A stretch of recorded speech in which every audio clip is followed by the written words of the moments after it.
mukhlassatil kiram wa ya ihwani fid din, as'adakumullahu hayatakum. Qabilu salami wa tahiyyati salaman aminan abadan min indillah. Assalamu alaikum warahmatullahi wabarakatuh. Innal hamdalillah nahmaduhu wa nasta'inuhu wa nastaghfiruh wa na'udzu billahi min shururi anfusina wa min sayyiati a'malina. May yahdihillahu fala mudhillalah wa may yudlilhu fala hadiyalah. Asyhadu an la ilaha illallah wahdahu la syarikalah wa asyhadu anna Muhammadan abduhu wa rasuluh la nabiyya ba'da. Qala Allah ta'ala fil Qur'anil Karim, a'udzu billahi minasy syaithanir rajim. Ya ayyuhalladzina amanu taqullaha haqqa tuqatih wa la tamutunna illa wa antum muslimun. Shadaqallahul adzim. Amma ba'du. Puji syukur hanya milik Allah, Tuhan semesta alam, yang sampai detik ini tidak akan pernah lupa, yang sampai jam ini tidak akan pernah telat, dan yang sampai hari ini tidak akan pernah salah dalam memberikan nikmat kepada hambanya. Apa sajakah nikmat itu? Yang pertama, yaitu nikmat iman. Kita harus bersyukur terhadap nikmat iman ini, yaitu beriman kepada Allah, percaya bahwa Allah lah zat satu-satunya yang wajib kita sembah, tidak ada tandingan terhadapnya. Cobalah kita berkaca kepada saudara-saudara kita yang sampai saat ini belum dianugerahkan sedikit pun kenikmatan di dalam hatinya.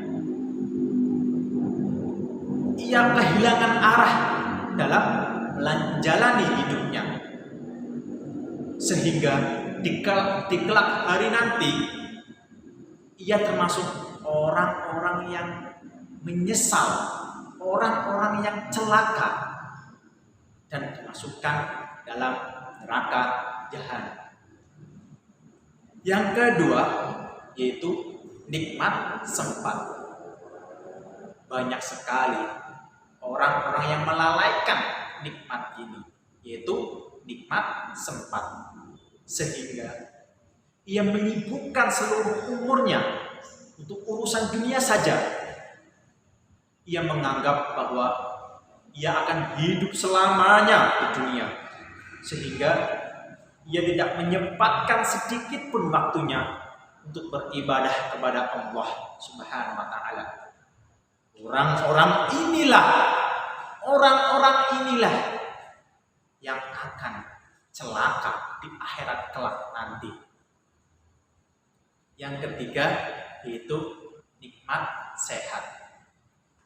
Kita juga harus bersyukur terhadap nikmat yang satu ini, yaitu nikmat sehat yang tidak dianugerahkan kepada orang-orang yang sakit, yang tidak dianugerahkan kepada orang-orang yang terpapar di dalam kamarnya sekarang.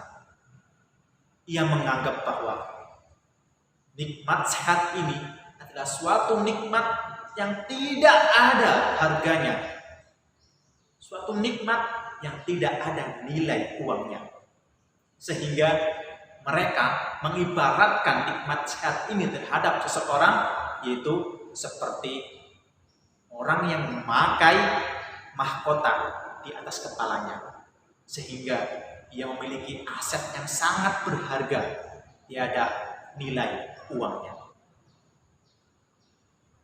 Sholawat keliling salam semoga tetap tercurahkan kepada junjungan kita, suri teladan kita, yakni Nabi Muhammad Shallallahu Alaihi Wasallam beserta keluarganya, sahabat-sahabatnya, dan para pengikutnya yang insya Allah setia dengan ajarannya hingga yaumil kiamah. Semoga kita semua termasuk orang-orang yang mendapat syafaat di kelak yaumil akhir nanti. Amin, amin, ya rabbal alamin. Para hadirin yang semoga dirahmati Allah, sudah hampir 1 tahun ini kita digegerkan dengan yang namanya virus corona, atau yang lebih kita akrab sebut dengan COVID-19. Virus ini telah menginfeksi ribuan orang sehingga memberhentikan aktivitas keseharian kita. Contohnya, lingkungan pekerjaan.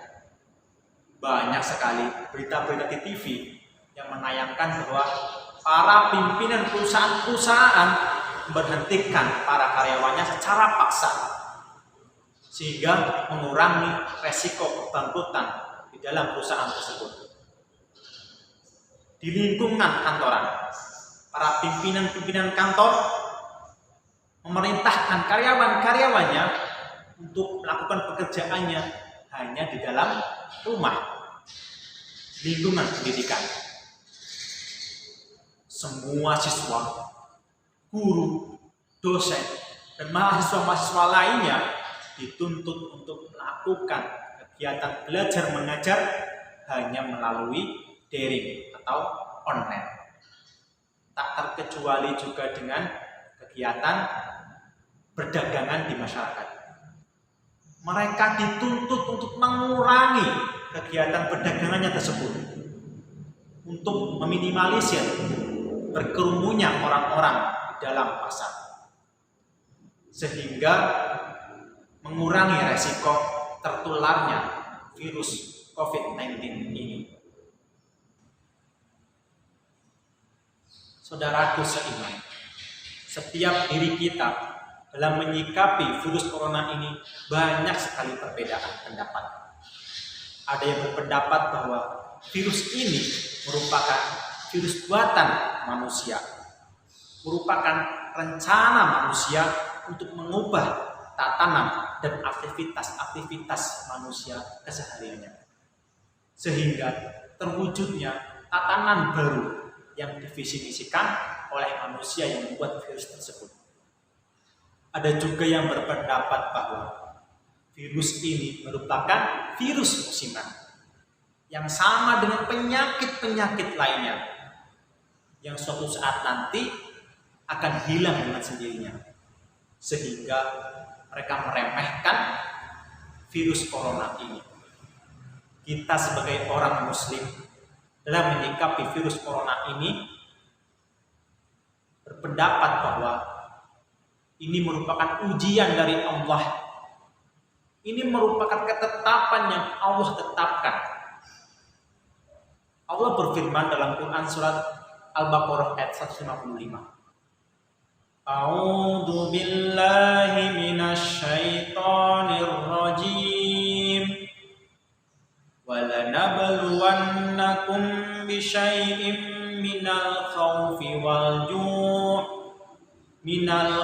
وَالْجُوعِ وَنَقْصٍ مِّنَ الْأَمْوَالِ وَالْأَنفُسِ وَالثَّمَرَاتِ وَبَشِّرِ الصَّابِرِينَ, yang artinya, dan sungguh pasti kami akan menguji kamu dengan sedikit ketakutan, kelaparan, kekurangan harta, jiwa, dan buah-buahan. Dan sampaikanlah kabar gembira kepada orang-orang yang bersabar. Masyaallah muslimin rahimakumullah. Ayat ini menunjukkan kepada kita bahwasanya virus corona merupakan ujian dari Allah. Dan ujian ini adalah suatu keniscayaan yang harus dihadapi oleh setiap manusia. Ujian apapun itu, baik ujian ketakutan, kelaparan, kekurangan harta, kekurangan jiwa, dan kekurangan buah-buahan. Sesungguhnya itu semua bukanlah suatu kebencian yang Allah berikan. Namun, sesungguhnya itu semua merupakan bentuk kasih sayang Allah terhadap hambanya, agar hambanya selalu mengingatnya dan tidak sesat dalam kesesatan yang jauh.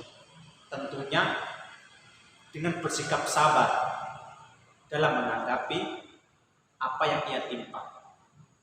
Lalu, apakah sikap seorang muslim dalam menanggapi semua persoalan virus corona ini? Para hadirin yang semoga dirahmati Allah, ada beberapa sikap yang dapat dilakukan oleh umat muslim dalam menanggapi virus corona ini.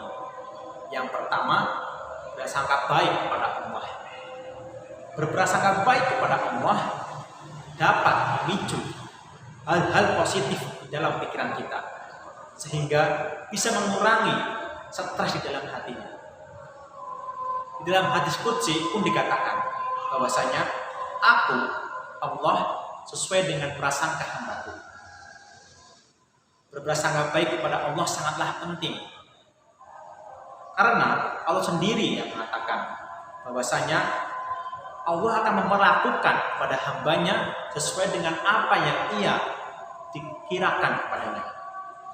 Jika kita berprasangka baik kepada Allah, maka Allah akan berbuat kebaikan pada diri kita.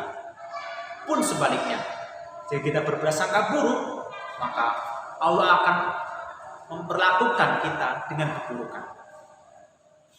Yang kedua, yaitu berkata baik dan optimis. Berkata baik dan optimis juga dapat mengurangi resiko tertularnya COVID-19 ini. Karena sesuai para medis mengatakan bahwa selalu bersikap optimis juga dapat mengurangi resiko tertularnya pandemi ini. Dan juga Rasulullah SAW bersabda, "Man kana yu'minu billahi wal yaumil akhir falyaqul khairan aw liyasmut." Barang siapa yang beriman pada Allah dan hari akhir, maka berkata baik atau diam. Ma'asyiral muslimin rahimakumullah. Sikap yang selanjutnya yang dapat dilakukan oleh umat muslim yaitu kewajiban untuk menghindari wabah. Perintah untuk menghindari wabah ini sudah ditegaskan oleh Rasulullah SAW bahwasanya apabila kamu mendengar penyakit menimpa suatu negeri, maka janganlah sekali-kali kamu masuk ke dalamnya. Dan apabila penyakit itu menimpa terhadap negeri tempat kamu tinggal, maka jangan sekali-kali pula kamu keluar daripadanya. Hadis riwayat Bukhari dan Muslim. Kemudian sikap terakhir yang dapat dilakukan oleh umat muslim yaitu tidak membahayakan orang lain.